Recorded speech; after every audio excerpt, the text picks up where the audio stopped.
Praise the lord. లూకాసు వార్త 22:39. తర్వాత ఆయన బయలుదేరి తన వాడుక చొప్పున ఒలీవల కొండకు వెళ్ళగా శిష్యులు ఆయన వెంట వెళ్ళిరి. దావీదు మహారాజు తన కుమారుడి నుండి తప్పించుకోవడానికి ఒలీవ కొండపైకి వెళ్ళి ఏడుస్తాడు.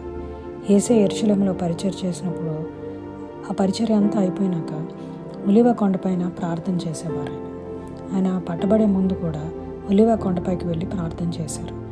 అప్పుడు ఒక దేవదూత వచ్చి ఆయన్ని సమాధానపరుస్తుంది. అంటే ప్రార్థన చేసినప్పుడు పరిశుద్ధాత్మ మనల్ని సమాధానపరుస్తాడు. బైబిల్ గ్రంథంలో జకర్యా ప్రవచిస్తారు.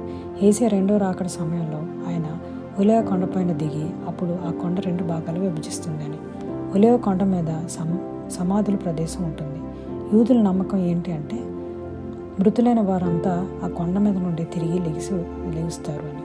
యేసే కూడా చనిపోయి తిరిగి లేచాక ఆయన ఒలీవ కొండపై నుండి ఆరోహణమయ్యారు. ఆమేన్.